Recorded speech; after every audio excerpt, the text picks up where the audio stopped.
dia mbola faly hatrany miaraka amintsika no anatin'izao fampahirezana izao. Natoko sy mino aho fa fanan'Andriamanitra dia hanokatra hatrany masom-panahintsika mba hatsapahantsika ny soa raisina amin'ny fiarahana amin'Andriamanitra.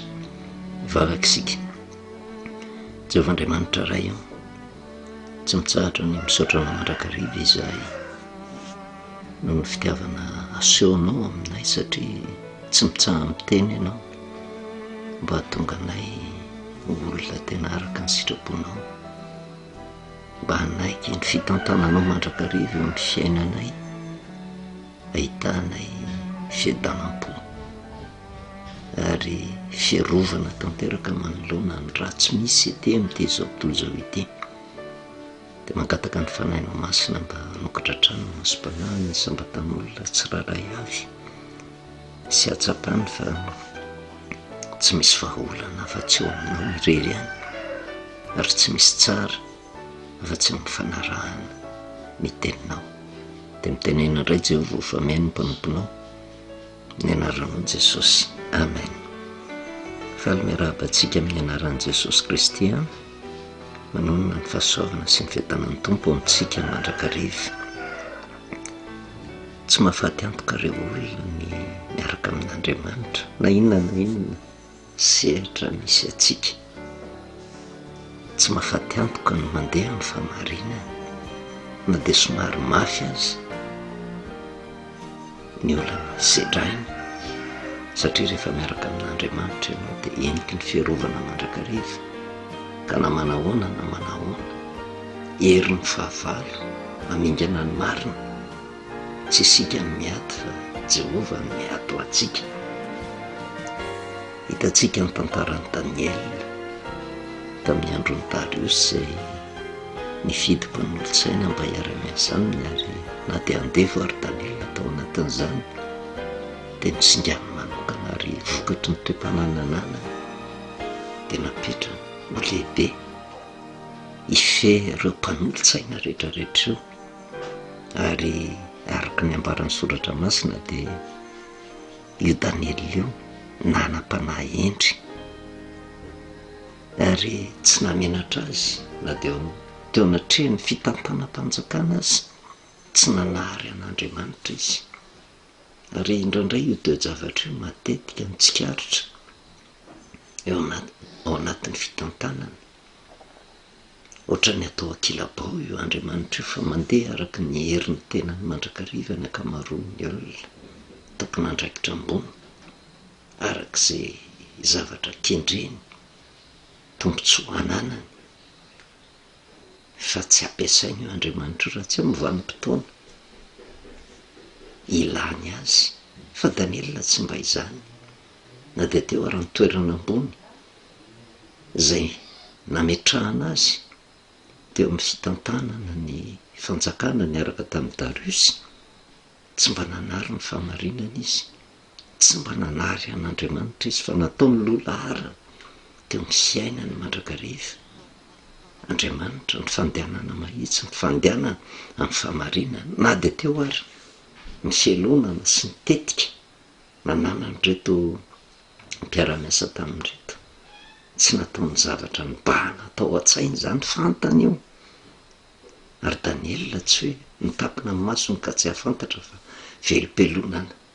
azy reto olona reto, fantany io, fisy tsy namaly faty, fa nitohizany fiainany, nandeha tao anatin'ny fatahorana n'Andriamanitra mandrakariva. Kanefa reto mpiara-miasa amin'reto nahafantatra ny Daniel ihany koa, satria ilay toerana nametrahany Daniel hoe olona andevo ary, olona tsy manana ny voninahiny sy ny arenany, dia io ve no ho tendreny ho lehibe, velom-pelonana izy. Ary mety nieritreritra mihitsy izy hoe raha ny tokony ho izy, tokony hoe olona tao Babilôna na olona tao amin'ny Mediana sy ny Persiana. Ary ny akamaroany reto mpanolontsainy reto ange izay niaraka tamin'ny Darius dia tena olona tao amin'ny firenena Mediana sy Persiana, olona manana andraikitra, manana ny fahefany, manana ny lasany, manana ny fahaizany. Kanefa dia gaga ahoana koa ary izany nataon'ny mpanjaka izany, fa andevo ve ho tendrena ho lehibe ny mpanolontsaina tsy zakan'izy ireo de nitady ny fomba rehetra mba ambianana ny Daniela araka ny teniny hoe tsy ho hitatsika zay mpangatsika io Daniela io zy raha tsy amin'ny lalàn'Andriamanina no misy hitatsika hiampangana azy tsy noho ny ratsy ataony fa noho ny famarinana nitazominy sy noho ny amin'Andriamanitra zay vavahany ny enterany Daniela io no hitediavana fomba hoentina amandriana azy. Inona ny zavatra mitranga mampieritreritra ny tele tantara vokatr' izay le fialohanan'izay tsy mataty ny marina raha ny tena marina ange tombontsoa no mibaiko an'izy reto le tena Daniela satria mandeha mahitsy tsy azaka mihitsy izy isiny kolikoly isiny mialatra isiny zavatra hafahafa satria napetraka ho lehibe izy tsy maintsy ho tratra ny Daniela leto ahoana ny fomba aniliana azy mba fahana manatanteraka le filana tao anatiny tao ny andiny fahafito ka hatramin'ny fahasivy de somaritaka ny voaroany amin'ny mpanjaka ireo komandy lehibe sy solompanjaka ireo izy ary zao no nataony taminy ry Darius mpanjaka velona mandrakizay any ianao komandy lehibe rehetra amin'ny fanjakana sy ny mpanatraka sy ny solompanjaka sy ny mpanolontsaina ary ny governora de mifanara-kevitra fa tokony hanao lalàna sy didy mafy ianao izy ry mpanjaka ka nazovo no hanao fangatahana ao anatin'ny 30 andro na amin'Andriamanitra na amin'ny olona afa-tsy aminao ihany ry mpanjako de atsipy ao andavaky ny liona ankehitriny ry mpanjako ataovy mafy ny lalàna ka siosiny mba tsy hiova araky ny lalàn'ny Mediana sy ny Persiana zay tsy azo ovana ary noho izany de nasiany Darius mpanjaka sy ny zany lalàna sy didy zany zay le tetikady nataony reto solompanjaka reto ary teo anatrehan'ny Darius de ohatra ny tena nety le fikasany reto olona mpialina ny Daniela reto satria voasambany nambabo amin'ny Babilôna ka mba ampiorenana tsara ny fitombena ny fanjakana de nasaina nanao lalàna sy didy mba hanana ny reto olona babo reto tahotra any Darius hanana ny reto olona babo reto fanajana ny fotokevitry ny Mediana sy ny Persiana anekeny ny lalàna ny Mediana sy ny Persiana ary rehefa nandinika an'izany Darius tena mety ary natsika koa raha mandinika an'izany hoe tena rary ny sitsiny raha nanao an'izay lalàna zay izy mba mpiorina tanteraka ny fanjakana ary le lalàna napetraka nefa de hoe fizahn-toetra ny reto olona reto hoe tena ao anatin'ny 30 andro tsy misy tokony hanao fangatahana eny fa na de amin'Andriamanitra azy na amin'ny olona afa tsy mimpanjaka ihany fa zay tratra manao fangatahana amin'ny olona ao anatin'ny 30 andro de atsipy any andavaky ny liona mety zany ozy ny mpanjaka de ny soniavy ny mpanjaka fa ny mpanjaka tsy nafantatra ny tetikadiny reto fa io lalàna zay napetraka eo ange raha ny tena marina lalàna amandriana ny Daniela rehefa tena fakafakaina lalina de nitsika tsara ange lalàna ra-pivavahana io lalàna zay nikotrehany reto mpanolontsaina niaraka tamin'ny Daniela reto satria hoe tsy misy mahazo manao fangatahana na de amin'Andriamanitra azy ndikan'izay zany de ohatra ny teny hoe apetra ho any ny resaka fivavahana apetra ho any zany fiteherana amin'Andriamanitra zany kanefa toetra ny Daniela de zao tsy nataony ankilabao ny fanontony an'Andriamanitra ary fantatro reto fa tsy hiala amin'Andriamanitra zany mihitsy io Daniela io de tsy maintsy voafandrika ny olo izay fahamarinany sy fatahorany an'Andriamanitra zay ary io no mahatonga antsika miresaka hoe tsy mahafaty antoka reo olona miaraka amin'Andriamanitra na inona toerana misy ary zay no mahatonga antsika miresaka hoe ny fampaherezana etsika de fitezanany olona atahotra an'Andriamanitra mba hatonga azy olom-pirenena vanina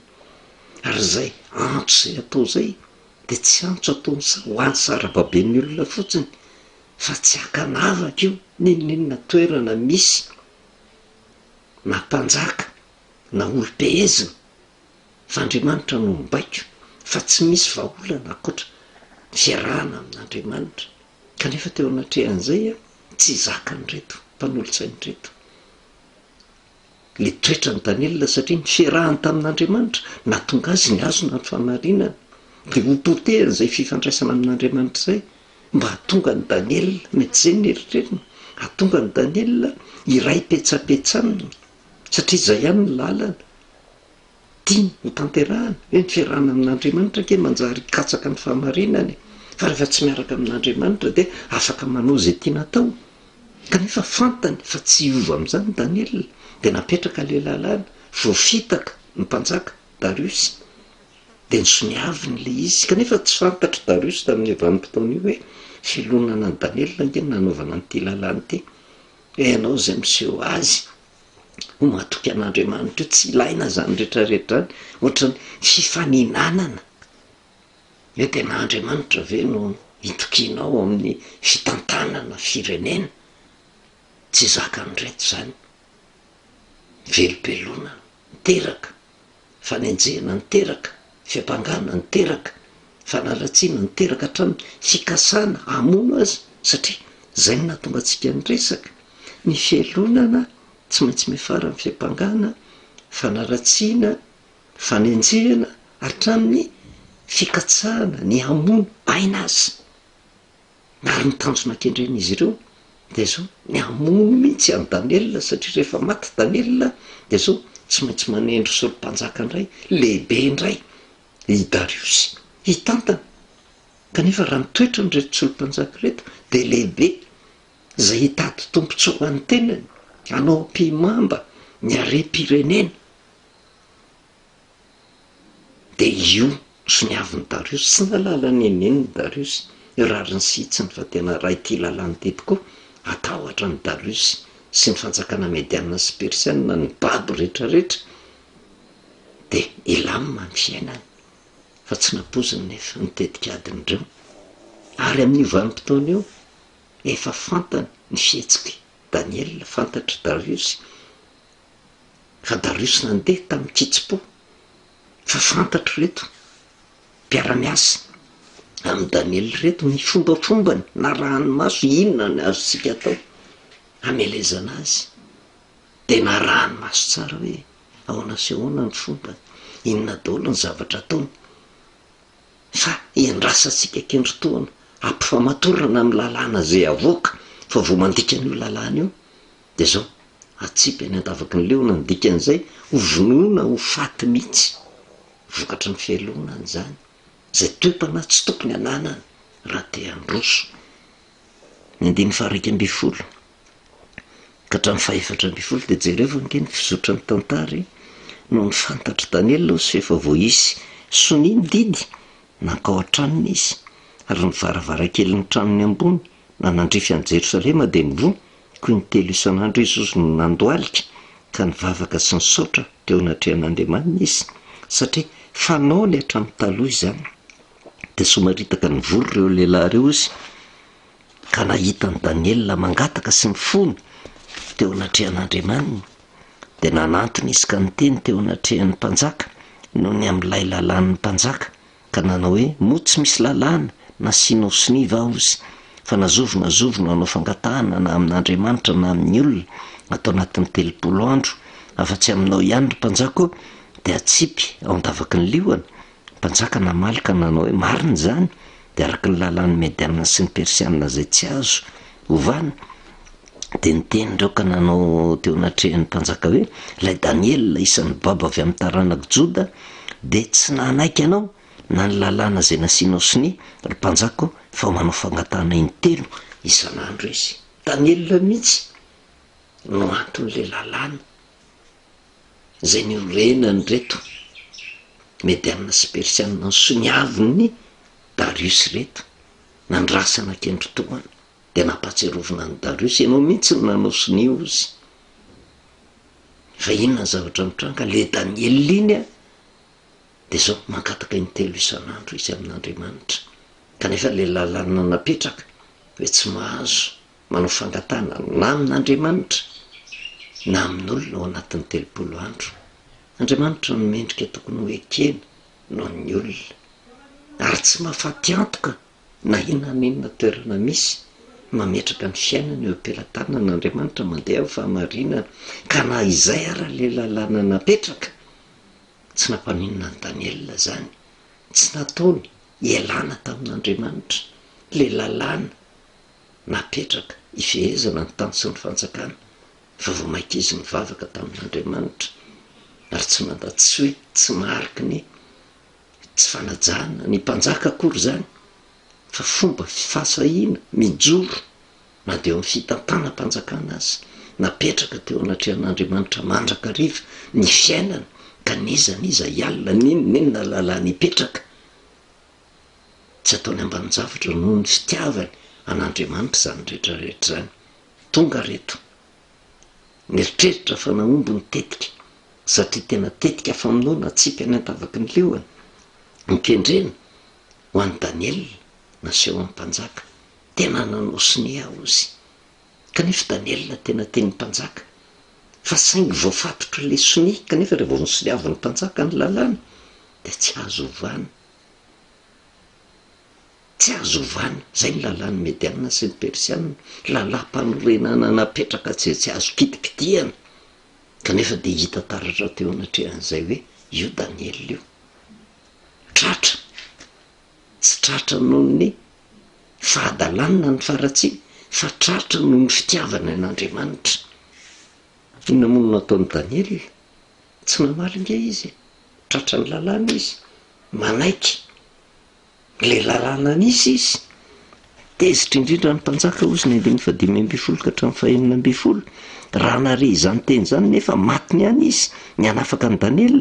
ka nanao zay tratry ny heviny hamonjy azy mandra-piletiky ny masoandro dia somaritaka ny voro any amin'ny mpanjaka ireo lehilahy ireo ka nanao tamin'ny mpanjaka hoe aoka fantatra eo ry mpanjaka fa zao ny lalàny mediana sy ny persiana, ny lalàna sy ny didy izay efa navoaka ny mpanjaka dia tsy azo ovana. Fantatra reto sy mpanjaka reto ihany hoe tena io fa tsikaritra daholo io sy nitetika nataony dia nitady ny fomba rehetra amonjenany Daniel dia tonga dia nampatsiarovina azy hoe tianke le lalàny efa nisoniavinao dia tsy azo ovany dia tezitra ny mpanjaka teo anatrehan'izany rehetrarehetra zany nefa tsisy azo natao na dia te hamonjy an'i Daniel ary izy. Ary rehefa tena dinihana ilay fahatezeran'ny mpanjaka raha narehan'izany tsy tezitra tamin'ny Daniel izy fa tezitra tamin'ny tenany izy hoe tia izaho dia tsy nahatsikaritra fa kay fitaka nataony reto mpanolotsainy reto nahatonga nanasoniany ity zao tsy afa-bela fa le olona mba vidiako le nanam-panahendry le mandeha amin'ny fahamarinana le nametrahako ny fitokisany le olona neverina ho tsinitsinina tsy afa-bela fa tratra ny lalàna tsy maintsy atsipy anatavaky ny leona ary tsy afaka miala tamin'izay Darius tezitra tamin'ny tenany izy hoe tsy za dia tsy mandinika tsara voafandriky reto mpanolotsaina ary matetika ny zavatra mitrangana ary eo ny tena tokony hitandremana tsy mora ny toerana ny mpanjaka amin'ny fifidianana mpanolotsaina miara-miasa aminy fa rehefa sindra ny mpanolotsaina manana tetika ratsy sarotra ny mamantatra an'izany rehetrarehetra zany tafalatsaka ao anatin'ny fitaka mandrakariva kanefa Darius na dia mpanjaka jentilesa ary ohatra ny nandala ny fahamarinana ihany izy na tsapa ihany le tsy rariny natao tamin'ny Daniel ka na dia voasoniara ny lalàna tsisy azony natao nalahelo fotsiny izy ny tena tsy afa-bela ty fa tena matiny nataoko ihany ty le olona mba tiako apetraka vokatry ny felona ny reto olona reto tsy maintsy ho atsipy any andavaky ny leoana dia nandidy ny mpanjaka ozy ary nientiny Daniel ka natsipy ny 720 ka hatramin'ny 720 natsipy tao andavaky ny leoana dia niteny ny mpanjaka ka nanao tamin'ny Daniel hoe Andriamanitra ao zay tomponinao mandrakariva hamonjy anao ary nisy vatona tapina ny lavaka ary ny mpanjaka nanomboka izany tamin'ny fanombokaseany sy tamin'ny fanombokasen'ny andrindany mba tsy ovana ny teny ny amin'ny Daniel. Misy nenina ao anatin'ny mpanjaka tsisy azony natao ary fantany satria tantara tsy azo adonoana ny zavatra mitranga tamin'ny androny Nebokadnezara, nampalaza ny Daniel, vokatry ny famonjen'Andriamanitra ny Daniel sy ny fahendrena nananany zay nahatonga ny Nebokadnezara nametraka azy ho lehibe koa tamin'izany vanim-potoana zany, tonga tany am-potitsofiny Darius zany hoe ny fahatahorana an'Andriamanitra nke sy ny fahamarinana ny tazominy, na de teo amin'ny fitantanam-panjakana tamin'ny andron'ny Babilôna aza de zao tena nandena hitsy tsy nisy tsiny mandrakariva Daniel de fantany ny herin'io Andriamanitra Daniel io, de nahatonga azy ny teny tamin'ny Daniel rehefa natsipy tao anaty lavaky ny leoana: Andriamanitra ao zay tomponao mandrakariva ny ozy amonjy anao. Ary zay natonga antsika nyresaka, tsy hienatra reo olona, ninonninona toerana misy atsika, ninonninona fahefana ananatsika, ninonninona laza ananatsika, ninonninona voninahitra ananatsika, tsy hienatra ny mifikitra amin'Andriamanitra. Tombotsoa lehibe ny mifikitra amin'Andriamanitra ao anatin'ny fitantanam-panjakana. Ary tsapany Darius zany hoe ianao no fidina ho lehibe amin'ny mpanolontsaina, ohatra ny tehiteny ny Darius: aza mafoy an'ilay Andriamanitra efa mivavahanao, fa na de atsipy any andavaky ny leoana ary de engany, na de ny salasara Darius, engany ny Andriamanitra zay ny tomponao no amonjy anao. De nalefa natsipy tao andavaky ny leoana. I Daniel, inona tokony efa ny zavatra mitranga? Tsy mahafaty atoka miaraka amin'Andriamanitra, manatanteraka n'le teny hoe Jehovah hiady ho anareo, nareo kosa angina. Fa etsy an-daniny ny zavatra roa ny zavatra mitranga eto amin'ny bokin'ny Daniel: le toetra ny mpialina, ny apanga, ary ny afara tamin'ny famonoana. Fa le toetra ny Daniel, na de eo amin'ny fitantanam-panjakana azy, tahotra n'Andriamanitra no ny baiko azy ho amin'ny fahamarinana, amin'ny fahitsiana. Tsy nampaninina azy zany, nijoroany hatramin'ny farany zany, ka nanatsipy tao andavaky ny leoana ary izy, nekeny ny lalàna zay nisy, kanefa de nanatsipy tao ary izy tsy nampiala azy tamin'Andriamanitra zany rehetrarehetra zany. De nody tany an-tapany ny mpanjaka ozy ary tsy nitendry anina mandritry ny alina, sady tsy nisy zava-maneno nampidirina teo anatrehany ary tsy nahita toromaso izy. De ny fomaraina koa ny mpanjaka ozy ka nandefaingana ho any amin'ny lavaky ny leoana, ary noho ny tonga teo amin'ny lavaky ny lavaka izy de niantso an Daniel tamin'ny fo malahelo. Iny ny teny ny mpanjaka ka nanao tamin'ny Daniel hoe: ry Daniel, mpanompon'Andriamanitra velona, mo Andriamanitra ao zay tomponao mandrakariva mahavonjy anao amin'ny leoana va. Tsy nahita tory Darius, fa ny zavatra mahagaga nefa, zavatra olona efa natsipy ariany ny lavaky ny leoana, ny azo antoka de tsy maintsy maty eo. Fa nisy finoana taka ny voatsinapy tao anatin'ny Darius, olona matahotra n'Andriamanitra iny. Na de tsy fantany ary le Jehovah vavahan'i Daniel, fantany ny herin'io Andriamanitra Daniel io, de misy fanantenana kely tao anatiny hoe olona matahotra n'Andriamanitra io misy fomba mahagaga ataon'Andriamanitra navotana an'io nandeha rery izy tany andavaky ny leoana de niantso an'i Daniel tamin'ny fo malahelo satria ny mihevelo fahofaty. Kanefa ny mahagaga de zao niantso an'i Daniel izy: ry Daniel, mpanompon'Andriamanitra velona, ozy moa Andriamanitra ao zay tomponao mandrakariva mahavonjy anao amin'ny liona va. Taitra mihitsy, nangatona ny fon'ny Darius, fa njao ny feo an'i Daniel, nanakoako avy ao andavaka ao, namaly ny mpanjaka Daniel: ry mpanjaka,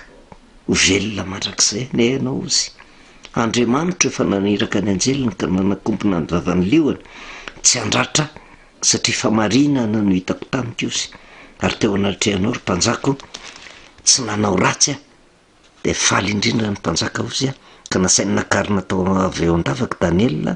de nakarina avy tao andavaky Daniel, ary tsy hita nisy naratra izy satria neno an'Andriamanina. Na inona fomba ataon'ny mpialina manoloana ny olona mandeha amin'ny fahamarinana sy matahotra an'Andriamanitra, misy fahagagana foana ataon'Andriamanitra, fiarovana ataon'Andriamanitra. Ary natonga antsika nyresaka, na de eo amin'ny toerana misy antsika tsiraray avy ny andraikitra apetraka amintsika amin'ny sehatra rehetra, na amin'ny fitondrana, nao amin'ny fivavahana, tsy mahamenatra mitoky amin'andriamanitra. Misy fanavotana ataon'andriamanitra mandrakariva, misy fiarovana ataon'andriamanitra mandrakariva ho an'ny olona manatahotra amin'andriamanitra. Faly Dariosy, avotra Daniela, niseho ny voninahitr'andriamanitra teo anatrehan'izay rehetrarehetra zay, ary ny zavatra nanaitra nefa teo anatrehan'izany ny 5:20 sy ny manaraka. Io no vokatry ny fialonana dia miverintsika ny amin'ny Jaoba 5:2, ny adala ozy vonoan'ny fahasorana ary ny olona tsy manatsaina maty ny fialonana mitady mivokany foana le olona, satria tsy teraka tao anatiny ny tompo, tsy manam-pitiavana, manaratsy, mipanga, mikasa, ny hamono mihitsy. Fa ny zavatra mahagaga nefa dia zao, le olona nikasaina ho vonoana tsy maty, velona somatsara noho ny amin'Andriamanitra fa tsy ny herin'ny tenany, navotan'Andriamanitra noho ny herin'Andriamanitra fa tsy ny herin'ny tenany, vonjen'Andriamanitra noho ny fatahorana n'Andriamanitra teo amin'ny asa nametrahana azy. Inona ny vokany? Ary ny mpantsaka ozy nandidy dia nentin'ireo lehilahy nepangany Daniela ireo, natsipy tao an-davaky ny liona izy mba mivady aman-janany, ary ny liona nanan-kery taminy ozy ka nanapatapaka amin'ny taolany raha tsy mbola ny paka tamin'ny vody lavaka akory azy izy. Zany hoe ny vokatry ny nataon'ny retim-pialina reto ny valy taminy. Izy angeny nanome lalàny atsipazo any an-davaky ny liona. Raha misy olona tratra ka mangataka amin'Andriamanitra na mangataka amin'ny olona ao anatin'ny 3 andro, na tsy tokoa Daniela fa tsy maty Daniela, miara-ny metraketraka sy ny fialona, velona somatsara Daniela, vonjen'Andriamanitra ny fomba mahagaga. Le lalàna napetraka indray entina andringanana ny Daniela mifototra taminy, izy natsipy tao an-davaky ny liona. Ary ny tena mahampatahotra dia ity, tsy izy ireo ihany hatramin'ny vady aman-janany metraika na mitaranaka faramandimby ny vokatry ny fialona natsipy tao, satria natsapa Dariosy petraketraka reto. Ary zay no mahatonga antsika mitondra fampaherezana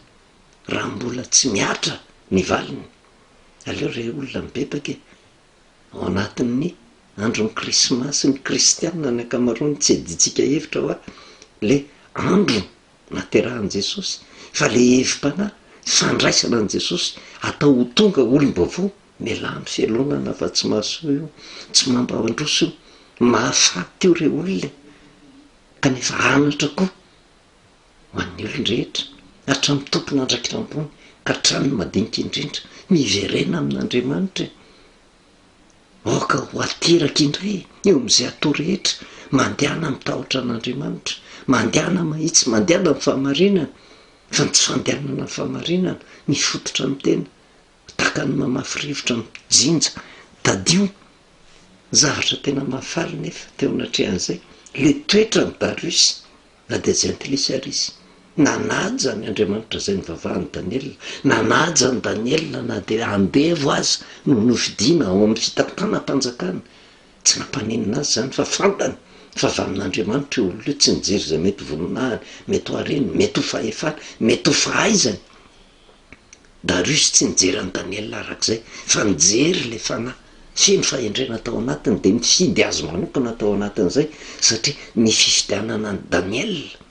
dia hitondra soa ho azy, satria olona mahatoky matahotra an'Andriamanitra tsy atahorana anana tetika hafahafa hanao ampimamba ny arehan'ny firenena. Dia zao avotra Daniela teo anatrehan'izay rehetrarehetra zay nandresy lahatra ny Dariosy. Ary inona ny vokany? 2:20 ka hatramin'ny 2:20. Tamin'izany Dariosy mpanjaka ozy dia nanoratra ho amin'ny fokom-pirenena sy ny firenena sy ny samihafa fiteny rehetra zay monina ambony tany rehetra, hitombo any fiadananareo izy manao lalàna mba hangovitan'ny olona sy atahorany eo anatrehan'Andriamanitra Daniela eraka ny fanjakako rehetra, fa izy no Andriamanitra velona sady maharitra mandrakizay ny fanjakany aharitra hatramin'ny farany a izy no mamonjy sy manafaka ary manao famantarana sy fagagana any an-danitra sy ety tany a ary izy no namonjy any Daniela ho afaka tamin'ny herin'ny liona osy zany rehetrarehetra zany ny vokatsoa mba roviana re hoe tena ao amin'ny firenena anankiray misy lalàna ivoaka mba hatahorana an' Jehovah Andriamanitra. Fa Darius na de mpanjaka jentilisa ary nananatra ny vahoaka matahora mangovita eo anatrehan'Andriamanitra ary ny tsy tantanana ny fanjakana raha jerevana na orony Darius teo ny fatahorana ny Andriamanitra Daniel. Lesona goavana tokony hananantsika zany antso atao amin'ny firenena jerena amin'ny Jehova na de ratsy ara zao fiainana zao araka ny tenin'i Jesosy hoe vavaka nataon'i Jesosy mijatsy mankataka aminao raha ozy mba hampiala azy amin'izao tontolo zao fa mba hirovanao azy amin'ny ratsy. Ahoana ny fomba hirovana ny firenena amin'ny ratsy? Mifidy olona matahotra an'Andriamanitra hitantana ny firenena sy ny mpanolontsaina matahotra an'Andriamanitra andeha amin'ny famarina hitantana ny firenena amin'izay vanim-potoan'izay miaro amin'ny ratsy Andriamanitra ka matoky sy miheno hafa ho saintsainy ny sabatan'olona zany hatramin'ny ambony indrindra ka hatramin'ny ambany tsy misy tsara efa tsy miaraka amin'Andriamanitra mandeha amin'ny famarina mandeha araka ny tahotra an'Andriamanitra manaiky ny baikon'Andriamanitra fa izy ihany ny tompony fiarovana hatsara ny fiainantsika. Voninahitra an'Andriamanitra rery any vavakasika misaotranao Jehovah Andriamanitra ray amin'ny teninao ndray izay tonga teny manitsy mba tonga ny olonao iverina tanteraka aminao ary tsy ny sarababen'ny olona fotsiny fa ny sarangan'olona misy rehetra na ambony na ambany na manan-karena na mahantra ary na inona fiaviana tsy manavaka ianao tompo fa tianao ho tonga amin'ny fatahorana anao mba hisen'ny fiarovana mangataka ny fanainao masina mba andresy lahatra ny sabatan'olona satria tsy takona fiainanao ny zavatra mitranga na ao ny fianakaviana na ao anivon'ny fiangonana na vokatry ny tsy fantakarana ny teninao na ao anivon'ny firenena zay fantatra fa mbola mafy ny zavatra edivana kanefa dia matoky izay fa raha ianao no mitantana tompo dia iroso amin'ny fandrosoana mahagaga zao firenena izao dia mangataka na dia ho an'ny filoha zay fa napetraka ho hitantana amin'ny firenena mba tsy ala ny fatahorana no marikariva tompo anam-panahy endry andeha ho amin'ny famarina ary mipiara-miasa aminy ihany koa ivavahanay ho anatrehanao mba olona matahotra anao koa tena katsaka n'izany famarina zany ary ho an'ny vahoakanao ho an'ny mpiray firenena mba olo-pirenena vanina matahotra anao sy mandeha araka ny toe-panaraka anao mba hiadanany ty firenena ty dia misaotra indrindra ray amin'ny anaranao Jesosy, amen. Manao velomantsika amin'ny anaran'i Jesosy manonona ny fahasoavana sy ny fiadanan'ny tompo amintsika mandrakariva.